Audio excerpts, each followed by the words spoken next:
안녕하세요. 오늘 말씀은 어떤 대상을 청소년들을 어떤 대상으로 해서 그래서 한번 설교를 하려고 합니다. 그래서 하나님 말씀을 함께 나누었으면 좋겠어요. 오늘 말씀은 다니엘서 1장 3절에서 4절까지의 말씀입니다. 제가 읽도록 하겠습니다. 왕이 환관장 아스보나스에게 말하여 이스라엘 자손 중에서 왕족과 귀족 몇 사람 곧 흠이 없고 용모가 아름다우며 모든 지혜를 통찰하며 지식에 통달하며 학문에 익숙하여 왕국에 설만한 소년을 데려오게 하였고 그들에게 갈대아 사람의 학문과 언어를 가르치게 하였고. 아멘. 오늘 말씀의 제목은 다니엘의 자리로라는 말씀으로 함께 은혜를 받도록 하겠습니다.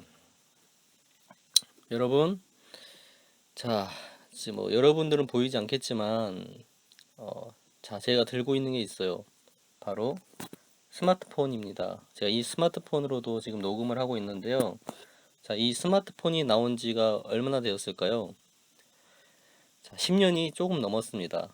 자, 그래서 2007년 정도에 나온 걸 알고 있는데, 불과 15년 전만 해도 이 스마트폰 자체가 없었겠죠.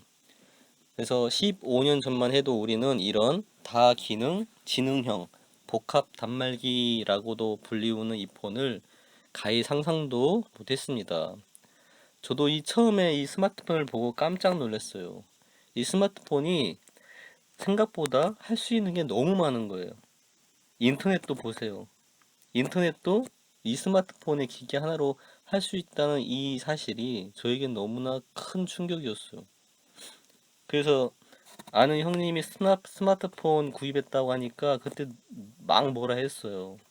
어디서 비싼 폰에다가 전도사가 그것도 돈을 쓴다고. 그랬더니 제가 그렇게 말을 한 이후로 얼마 안 있어서 제가 구입을 했는데, 야, 이거 필요하더라고요. 너무 필요하더라고요. 자, 이 스마트폰은, 자, 단순히 우리가 생각하고 있는 통신만 되어 있는 게 아닙니다. 인터넷과 이 통신을 연결시켰어요. 그리고 앱스토어, 그리고 구글 스토어, 이걸 접목시켰잖아요. 그래서 소프트웨어 시장을 확장시켜 버렸습니다.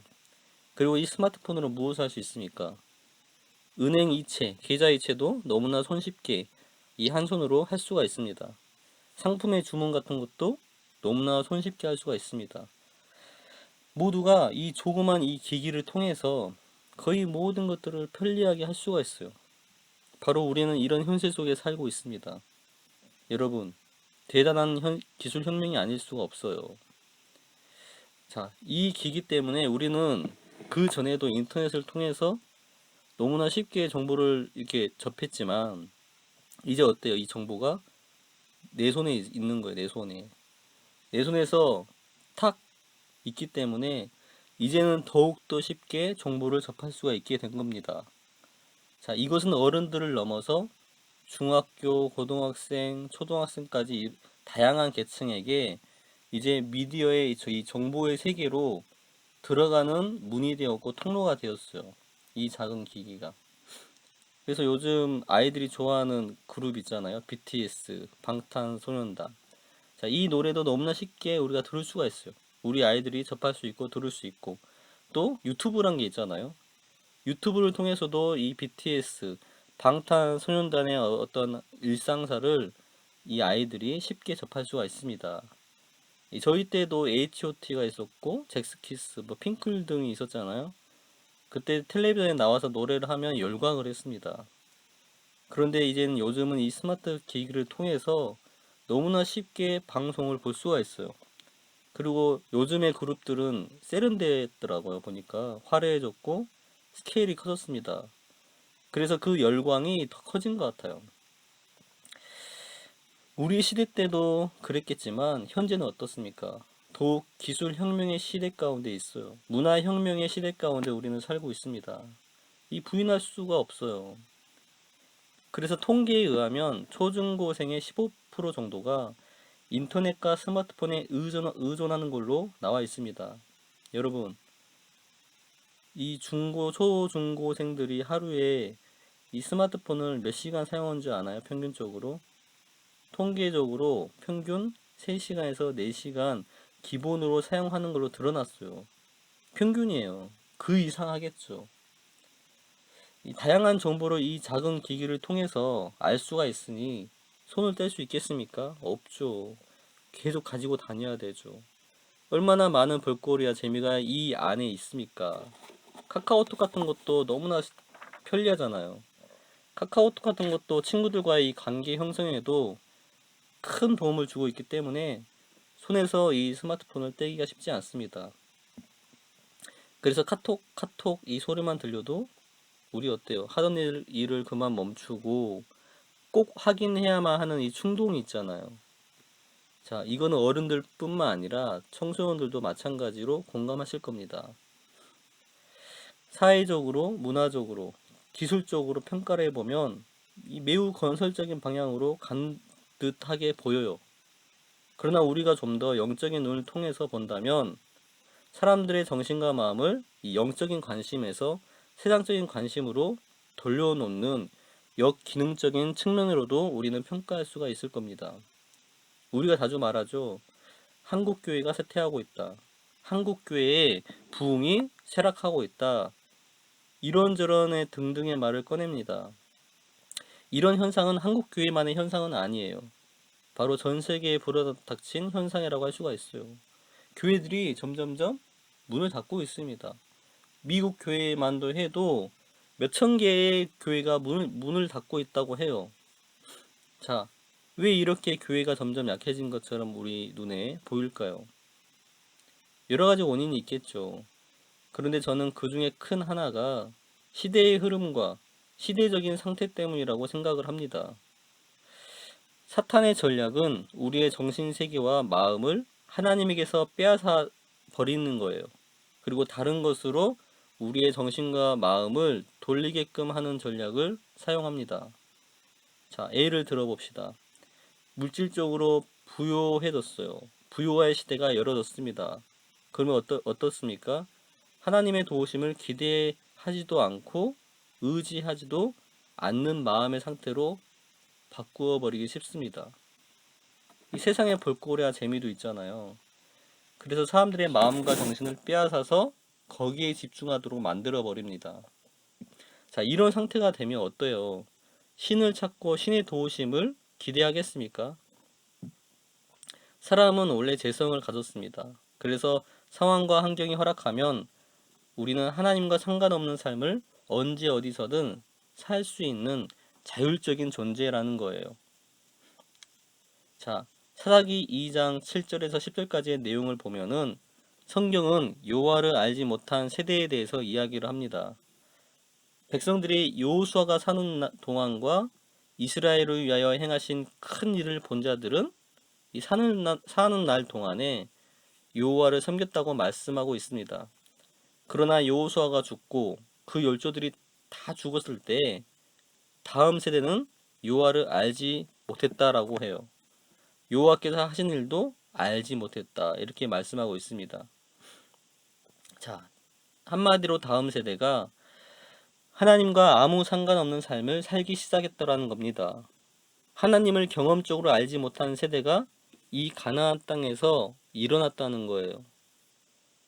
여러분, 광야 땅에서 죽도록 고생해서 가나안 땅에 들어갔으면 더욱더 하나님을 잘 섬기는 백성이 되도록 만들어야 될 텐데 그들이 그렇게 살지 못했다라는 거예요. 왜 그랬을까요? 왜 이들이 하나님을 알지 못한 세대가 되었을까요? 현상적인 원인으로는 그들의 부모 세대들이 여호와 신앙에 대한 말씀 교육을 제대로 가르치지 않는 것에 있을 겁니다. 그러나 가장 본질적인 원인이 있어요. 그것은 이스라엘 백성들이 가나안 땅에 동화되는 삶을 살기 시작했기 때문입니다. 가나안 땅에 그냥 물들어 버렸어요. 가나안 땅의 문화와 관습과 종교적인 것들에 대해서 이스라엘 백성들이 동화되었다는 것입니다. 하나님께서는 분명히 사사기 2장 2절 말씀에 이렇게 말씀합니다. 너희는 이 땅의 주민과 언약을 맺지 말며 그들의 제단들을 헐라 하였거늘 너희가 내 목소리를 듣지 아니하였으니 어찌하여 그리하였느냐. 이스라엘 백성들은 가나안 땅에 살면서 가나안 주민들과 언약을 맺기 시작을 해요. 그리고 가나안의 제단들을 분명히 하나님께서는 헐라 했어요. 무너뜨리라 했어요. 그러나 그들이 어떻게 합니까? 가나안 제단들을 헐지 않고 오히려 예배하는 삶을 살기 시작합니다. 그래서 그들은 이제 여호와의 신앙을 잊게 돼요. 그리고 대신에 그들은 가나안이 섬겼던 신을 섬기기 시작합니다. 바알과 아스다롯을 섬기기 시작을 해요. 그 섬겼다고 하는 그 증거 내용이 사사기 2장 13절에 잘 나와 있습니다. 곧 그들이 여호와를 버리고 바알과 아스다롯을 섬겼으므로. 바알과 아스다롯이라고 하는 신은 어떤 신이냐면 풍요를 가져다주는 신이에요. 이스라엘 백성들이 이 가나안 땅에 정착을 하겠죠. 그리고 그들은 가나안 주민들을 봅니다. 가만히 주민들을 보니까 물질적으로 풍요로운 삶을 살아가고 있는 거예요. 그래서 더 알아보니까 그들이 풍요의 신이었던 바알과 아스토롯을 섬겼다는 것을 보게 됩니다. 그리고 이스라엘 백성들도 자연적으로 물질적으로 부유하게 살고 싶잖아요. 잘 살고 싶잖아요. 그래서 서서히 그들의 예배에 동참을 하기 시작합니다. 그리고 그들의 삶은 이제 물질 문명에 자연스럽게 빠지게 되죠. 그 광야에서 하나님의 도우심을 절대적으로 의지하며 살았던 삶은 이제 다른 신을 섬기며 자기 안락을 추구하고 자기가 관심 있고 좋아하는 삶으로 이제 전락하게 되어버린 것입니다. 이스라엘 백성들은 깨달아야 했어요. 여호와 하나님께서 비와 풍요를 주시는 분이라는 것을, 그리고 애굽에서 우리를 탈출시켰다는 것을, 그리고 그분이 생명 되심을, 그리고 그분이야말로 우리가 인격적인 관계를 맺어야 할 분이라는 것을 이스라엘 백성들은 알아야 했습니다. 그들은 어때요? 하나님의 백성이잖아요. 하나님의 백성은 하나님의 말씀의 질서를 따라서 살아가야 하는 신분에 있는 것입니다. 그러나 이들이 하나님의 말씀의 질서를 따라가지 않고 가나안의 질서에 따라서 살아가는 사람으로 바뀌게 되었던 것입니다. 가나안에서의 생활과 환경은 이제 그들의 신앙을 점점 밑으로 쇠퇴하게 만들었습니다. 그래서 우리는 사사기의 이 신앙 구조를 살펴보게 되면 나선 하강형 구조라고 흔히 말합니다. 밑으로 추락한 구조라고 말할 수 있어요. 무엇이요? 신앙이요. 광야 땅에서는 먹고 사는 문제 해결이 전적으로 하나님께 달려 있었기 때문에 그들은 여호와 하나님을 절대적으로 의지할 수밖에 없었어요. 광야 땅은 허허벌판이었고 모래바람이 부는 건조한 땅이었고 낮과 밤의 온도차가 크게 나는 메마른 땅이었고 들짐승들이 들끓는 삭막한 땅이었고, 그리고 한가운데에서 그들은 하나님을 통하여 공급되는 만나와 메추라기, 그리고 반석에서 나는 물을 통하여 생명을 유지하였습니다. 이곳이 바로 광야 땅이었어요. 그러나 그들이 젖과 꿀이 흐르는 가나안 땅에 들어가니까 그 땅이 스스로 소산을 내는 거예요. 농작물을 경작할 수 있게 되었어요. 그래서 거의 40년 동안 하늘에서 내린 만나가 그들이 들어가자 그치게 되었다고 말합니다. 그리고 이제 그들은 가나안 땅에 정착을 하면서 동화되기 시작하는 거예요. 가나안의 문명에 동화되기 시작합니다. 가나안의 그 시대에 동화되기 시작합니다. 그래서 하나님을 의지하지 않아도 되는 그 땅에서 점차로 하나님을 멀리하게 된 것이에요. 여러분, 사람이 신앙생활을 하는데 가장 걸림돌이 되는 이 취약점이 있어요. 그것은 뭐냐면 환경과 이 상황에 물들고 동화되어 가는 것이 있다고 할 수가 있습니다. 초대교회의 상황을 보십시오. 그들에게는 눈만 뜨면 순교와 핍박의 위협이 도사리고 있었어요. 죽음을 각오하지 않으면 예수를 믿을 수 없는 상태였습니다. 이런 상황 가운데서도 그 당시의 기독교인들은 목숨을 내놓고 예수를 믿고 하나님을 섬겼어요. 왜요? 상황과 환경이 하나님을 의지하지 않으면 살아갈 수 없는 처지였어요. 잡초를 땅에서 제거를 해도 어느 순간 잡초는 끈질긴 생명력을 가지고 또다시 자라는 게 잡초예요. 마찬가지로 세상이 예수 믿는 사람들을 밟을수록 그들 안에 있는 예수에 대한 생명은 죽지 않고 빛을 발할 뿐이었습니다. 그래서 로마서 8장 35절의 말씀에도 이렇게 말씀하잖아요. 누가 우리를 그리스도의 사랑에서 끊으리요? 환난이나 공고나 박해나 기근이나 적신이나 위험이나 칼이라. 그 어떤 것도 그리스도의 사랑에서 끊을 수 없다. 이렇게 증거하고 있습니다. 오히려 이러한 것들은 끊을 수가 없습니다. 다른 것이 끊어버려요. 다른 것이 그리스도의 사랑에서 멀어지게 할 수 있습니다. 그게 뭐예요? 세상의 관심사, 물질의 부요함, 세상의 안락함, 편리, 세상의 편리함 추구, 이러한 것들이 우리를 그리스도의 사랑에서 너무나 쉽게 끊어놓을 수가 있습니다. 그 예를 들어봅시다. 자, 313년 로마의 콘스탄티누스 대제에 의해서 기독교가 공인화가 되었습니다. 국가의 종교로 승인이 되었어요. 이제 완전히 기독교의 세계가 펼쳐지게 된 겁니다. 그 전까지는 엄청난 핍박이 기독교 내에 있었지만 이제 기독교는 평화의 시대를 맞이하게 된 거죠. 그러나 이 일이 있은 후 기독교는 점점 어떻게 되었나요? 타락의 길로 접어서게 됩니다. 기독교 내에 물질의 부요함이 왔어요. 안정감이 왔어요. 평화가 왔어요. 그러나 이러한 것들이 이들의 눈을 멀게 했습니다. 하나님을 찾는 일보다 다른 것을 열심히 찾는 이들이 되어버렸어요. 바로 환경과 상황에 동화되어 버린 것입니다. 이 시대도 마찬가지라는 거예요. 이 시대도 시대적 환경과 상황 때문에 시대의 흐름에 스스로 동화되기 쉽습니다. 그래서 우리는 이런 부분에 경각심을 가지고 깨어 있어야 해요. 특히나 어린 자녀들은 친구를 통해서, 정보를 통해서, 연예인을 통해서 시대의 무신론적인 교육과 매체를 통해서 시대에 동화되기가 쉽습니다. 그래서 조금만 신경을 쓰지 않으면, 관심을 주지 않으면 하나님 신앙을 갖기가 정말 어려운 시대에 살고 있어요. 시대는 점점 무신론적인 방향으로 흐르게 될 겁니다. 왜냐하면 이 무신론자들이 시대를 지금 이끌어 나가고 있어요. 그리고 그렇게 만들어 나가고 있습니다. 중세 르네상스 시대 이전까지는 신을 인정했어요. 철학은 신학의 신여다라고 할 정도로 신학이 그 위세를 가지고 있었습니다. 그러나 문의 부흥이 일어난 르네상스 이 이후로 해서 신의 시대는 이제는 막이 내리고 인간 시대가 열렸어요. 인간의 지성과 능력을 강조하는 시대가 되었습니다. 그래서 인간은 위대하다. 인간에게는 초인적인 힘이 있다라고, 신은 죽었다라고 하는 니체가 말하는 그런 시대가 온 거예요. 이러한 무신론적인 사상을 가진 사람들을 통하여 학교에서부터 수많은 정보들이 퍼지고 있습니다. 이 시대는 어떤 시대냐? 사상과의 싸움이라고 할 수 있어요. 돕슨과 바우어라는 사람이 이렇게 말했어요. 요즘 세상은 사람들의 마음과 정신을 얻기 위해 전투하며 사상에 관한 전쟁을 한다라고 했습니다.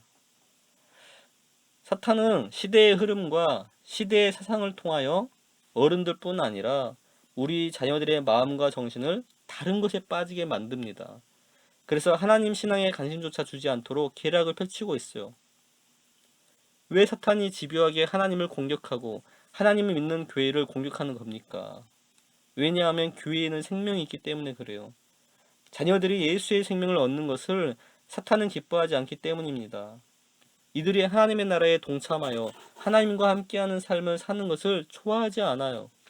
하나님의 자녀들이 재생산되는 것보다 이 마귀의 자녀들이 재생산되는 것이 이들의 목적입니다.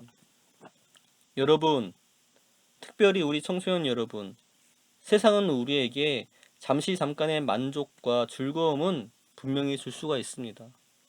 그러나 그 영원한 만족과 즐거움은 줄 수가 없어요. 일시적인 것이에요. 마지막에는 어떻게 되는지 알아요? 공허함만 남게 될 것입니다. 하나님은 그렇지가 않아요.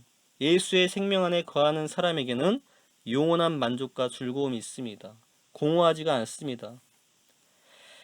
저도 예수를 알고 믿기 전까지는 마음이 참 공허했어요. 진정한 내면의 행복이 없는 것 같았어요. 중학교 시절에는 핑클 노래 따라 불렀죠. 서태지와 아이들 잠깐 들었습니다. 그때는 그게 인생 사는 유일한 맛인 줄 알았어요. 그러나 핑클이 해체됐습니다. 서태지와 아이들도 해체되더라고요. 그랬더니 저의 마음도 해체가 되었어요. 지나보니까 너무 허무하는 거예요. 나의 마음이 이제 채워지지가 않는 거예요. 공허했습니다. 지금 우리 친구들이 BTS 그룹에 이쁘게 생긴 오빠들 보면 가슴이 쿵쾅쿵쾅 뛸 수 있어요. 그러나 이것도 잠깐입니다. 그것은 우리에게, 여러분들에게 영원한 만족을 주지 않아요. 영원한 만족은 예수 안에 있습니다. 예수 안에는 영원한 생명이 있어요. 그래서 우리 친구들이 시대의 흐름에 무조건 휩쓸리지 맙시다. 시대는 결코 여러분들을 구원해 주지 않습니다. 오히려 이 시대는 여러분들을 동화시킬 거예요. 예수가 필요 없어. 예수가 너를 위해서 무엇을 했는데 예수에게 관심 갖지 말고 너의 인생이나 잘 챙겨. 그 시간에 공부나 해라. 이렇게 꼬드길 겁니다. 설득할 거예요.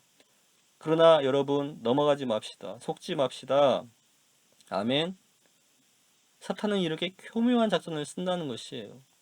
오늘 본문에 보면 이와 비슷하게 교묘한 작전이 있음을 알 수가 있습니다. 우리 본문 말씀을 다시 읽어봅시다. 왕이 환관장 아스부나스에게 말하여 이스라엘 자손 중에서 왕족과 귀족 몇 사람 곧 흠이 없고 용모가 아름다우며 모든 지혜를 통찰하며 지식에 통달하며 학문에 익숙하여 왕궁에 설만한 소년을 데려오게 하였고 그들에게 갈대아 사람의 학문과 언어를 가르치게 하였고 남유다가 586년에 바벨론에 의해서 멸망을 당합니다. 그리고 바벨론은 이스라엘 사람들을 모두 죽이지 않아요. 일부를 포로로 끌고 갑니다. 포로로 끌고 간 이스라엘 자손의 소년들에게 바벨론은 이 국가적인 전략을 펼쳐요. 이들에게 갈대아 사람의 학문과 언어를 가르칩니다. 그리고 이 중에는 유다 자손인 다니엘과 하나냐와 미사엘과 아사라가 있었어요. 바벨론이 왜 이들에게 갈대아 사람의 학문과 언어를 가르치려고 했을까요? 이들에게 가르치려고 했던 교육의 내용은 바벨론의 고전 문헌이었어요. 그리고 이 고전 문헌의 내용은 주문, 점성술, 점술이 대부분을 차지하고 있었다고 합니다. 바벨론의 의도가 무엇이었겠어요? 바로 유다 사람들의 이 종교적인 사상을 바꾸려고 했던 것이었어요. 바벨론화 시키려고 했던 것입니다. 상황과 환경이 하나님에 대한 신앙의 모습이 아니라 이들은 다른 종교적인 자극들을 계속 주어서 이들의 종교적인 사상을 바꾸려고 했던 것입니다. 이런 처지에 있었기 때문에 다니엘과 그의 세 친구들은 영적인 고통을 받았을 거예요. 바벨론은 여기에 그치지 않습니다. 이들의 이름까지 계명을 시켜버려요. 왜 계명을 시켰을까요? 7절 말씀을 봅시다. 환관장이 그들의 이름을 고쳐 다니엘은 벨드사살이라 하고 하냐나는 사드락이라 하고 미사엘은 메삭이라 하고 아샤라는 아벳누고라 하였더라. 여기서 이름이 왜 중요하냐? 다니엘, 하나냐, 미사엘, 아사랴 뭐 이런 등등의 이름은 유다식 이름입니다. 그런데 이 유다식 이름은 공통적으로 무엇이 들어가 있느냐? 하나님이라고 하는 의미가 들어가 있어요. 다니엘에 할 때 엘, 하나냐 할 때 야, 또 아사랴 할 때 또 끝에 야. 이게 바로 하나님의 이름을 의미해요. 그런데 바벨론은 어떻게 합니까? 이름을 바꿔버려요. 대신에 다른 이름으로 바벨론화 이름으로 바꿔버립니다. 그런데 특이하게도 이 개명된 이름에도 공통점이 있었어요. 그것은 바로 바벨론의 신의 이름이 들어가 있다는 겁니다. 이름마저 바꾸어서 이들이 가지고 있는 여호와 신앙을 무기력화시키려고 했던 것입니다. 하나님 백성의 정체성을 흔들어 버리려고 했던 것이에요. 자, 다니엘과 세 친구가 이런 상황과 환경 가운데 있었어요. 이런 시대적 흐름 가운데 있었습니다. 그런데 이들이 여호와의 신앙을 버렸을까요? 아니에요. 이들은 이런 신앙의 혼란이 있는 시대 속에서 믿음으로 끝까지 하나님에 대한 신앙을 지켰습니다. 우리 청소년들도 신앙의 이업을 받고 있는 시대 속에 살고 있잖아요. 정보의 어떤 정보의 문명들, 그리고 신이 없다라고 하는 어떤 교육 정책들, 교육 내용들, 이런 신앙의 어떤 어려움 가운데 있는 게 사실이에요. 그럴 때 우리 친구들은 다니엘과 그의 세 친구들의 신앙을 바라봐야 합니다. 그래서 신앙을 굳게 지켜나가야 해요. 그리고 나는 하나님의 자녀다라는 이 정체성도 굳게 세워야 됩니다. 아멘. 다니엘과 세 친구들은 시대의 이 흐름에 휩쓸리지 않았어요. 대신에 굳게 하나님에 대한 신앙을 지켜나갔습니다. 이들이 과연 특별해서 이렇게 지켜나갈 수 있었을까요? 특별해서 그랬을까요? 아닙니다. 이들도 여러분들과 똑같은 사람이에요. 똑같은 인간입니다. 그러나 이들이 잘한 게 있었어요. 그것은 바로 자리를 지켰다는 것이에요. 새들은 어떤 자리를 지키고 있습니까? 하늘의 자리를 지키고 있어요. 물고기들은 바다의 자리를 지키고 있습니다. 그리고 짐승들은 어떤 자리를 지키고 있어요? 땅의 자리를 지키고 있어요. 새들이 바다로 갈 수도 없고 물고기들이 땅에 기어다닐 수가 없어요. 저마다의 이 자리에 있기에 그 자리를 지킨 것입니다. 하나님을 믿는 사람도 자리가 있어요. 다니엘을 예로 듭시다. 다니엘이 어떤 자리에 있었기에 시대의 흐름을 이기고 신앙을 지킬 수가 있었을까요? 다니엘은 먼저 말씀의 자리에 있었어요. 말씀의 자리에 있으므로 하나님의 말씀을 접하고 듣고 가까이 하니까 악한 시대를 이기는 승리자가 될 수가 있었습니다.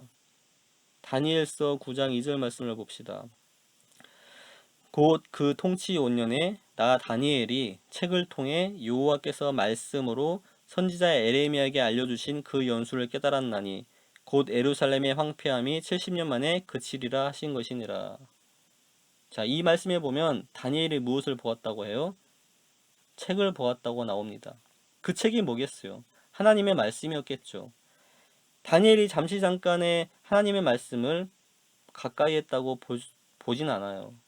평소에 그는 하나님의 말씀을 가까이 함으로 혼란하고 무질서한 이 바벨론의 나라에서 승리하며 이길 수 있는 힘을 얻을 수가 있었던 것입니다. 다니엘은 항상 갈등 가운데 있었을 거예요. 바벨론의 질서를 따라서 살 것인가, 아니면 끝까지 하나님의 질서를 따라서 살 것인가 하는 위협을 날마다 받았습니다. 그러나 다니엘은 이 바벨론의 질서에 타협하지 않았어요. 그리고 하나님의 말씀의 질서에 따라서 살아갔어요. 어떻게요? 말씀을 가까이 했기 때문에. 그 말씀을 가까이 함으로 하나님의 말씀의 뜻을 새기고 또 새긴 것이에요. 시편 119편 11절 말씀에 보면 이런 말씀이 있어요. 내가 주께 범죄하지 아니하려 하여 주의 말씀을 내 마음에 두었나이다. 내 마음에 두었나이다. 여러분, 주의 말씀을 내 마음에 두어야 합니다. 다니엘은 주님의 말씀을 그 마음에 두었어요.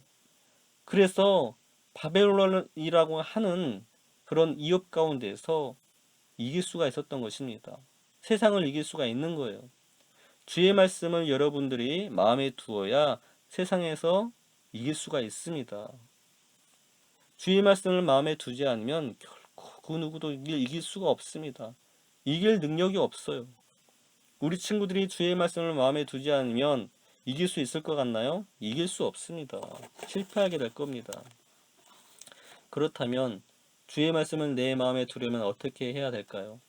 성경을 보고 또 예배에서 선포된 말씀을 열심히 들어야 해요. 하나님의 말씀을 들었을 때 환기로 듣고 한기로 흘리는 게 아니라 마음에 두려고 우리 친구들이, 여러분들이 노력해야 합니다. 우리 학교 암기 과목은 달달달 외워서 마음에 열심히 새겼잖아요. 그런데 왜 하나님의 말씀을 마음에 새기지 못하겠습니까? 여러분들의 마음은 아직 부드러운 마음이라 잘 새겨집니다. 말씀을 우리 친구들이 마음에 잘 새겨서 이 세상의 악한 문화에 휩쓸리지 않는 여러분들이 되기를 축복합니다. 두 번째로, 다니엘은 어떤 자리에 있었기에 그가 승리할 수 있었을까요? 다니엘은 은혜의 자리에 있었어요. 다니엘 6장 10절 말씀을 봅시다. 다니엘이 이 조서에 왕의 도장이 찍힌 것을 알고도 자기 집에 돌아가서는 윗방에 올라가 예루살렘으로 향한 창문을 열고 전에 하던 대로 하루 3번씩 무릎을 꿇고 기도하며 그의 하나님께 감사하였더라. 보세요. 다니엘은 보면 기도의 자리에 있었어요. 이 기도의 자리는 바로 은혜의 자리예요. 왜? 은혜 받는 자리, 기도의 자리는 은혜 받는 자리이기 때문에.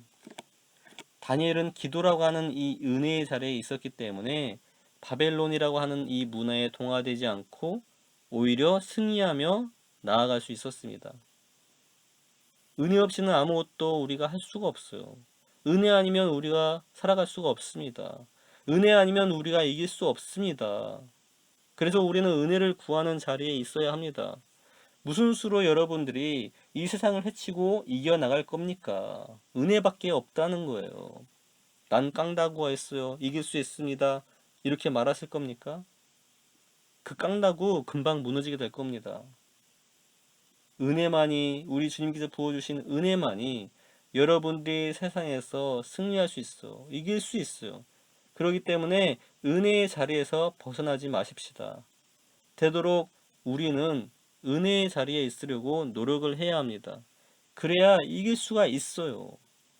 그래야 시대의 세찬 강물에 떠내려가지 않습니다. 이것은 여러분들이 선택을 해야 돼요. 말씀의 자리에 있을 것인가, 은혜의 자리에 있을 것인가, 아니면 세상의 자리, 악한 시대의 자리에서 잠시 잠깐의 만족과 즐거움을 위해 그 자리에 계속 머무를 겁니까? 우리는 말씀의 자리, 은혜의 자리에서 예수를 만나 예수의 생명을 풍성하게 누리는 삶을 선택해야 될 줄로 믿습니다. 이것만이 후회 없는 삶을 살아가는 것이고 참다운 지혜자의 삶이에요. 차라리 저는 하나님이 안 계신 게 확실하면 여러분 마음대로 사세요라고 말씀드리고 싶어요. 자유롭게 사세요. 마음이 원하는 대로 사세요. 이렇게 말하고 싶습니다. 그러나 하나님은 살아계시기 때문에 우리는 이 말씀의 기준 앞에 서야 해요. 그리고 하나님 앞에서 살아야 합니다. 하나님 없이, 그리고 말씀의 기준 없이 밖으로 나가서 세상의 급류에 시대의 흐름에 그대로 따라간다면 영원한 죽음이 기다리고 있기 때문에 저 전도사님이 이렇게 말할 수밖에 없어요. 예수께서 우리에게 생명을 주셨어요. 예비해 주셨어요. 우리가 영원히 죽을 필요가 있나요? 예비해 주셨는데 살아야죠. 영원한 생명으로 살아가야죠. 하나님과 영원토록 함께 살아야 하지 않습니까? 왜 죽음을 선택해야 됩니까? 영원한 영생을 선택해야 되고 하나님을 선택해야 되고 이 시간은 우리 자녀들을 하나님의 은혜로 만져주시길 기도합시다. 하나님의 은혜가 아니면 우리 자녀들이 이 세상을 버티고 헤쳐나가기가 너무 힘든 시대 가운데 살고 있습니다.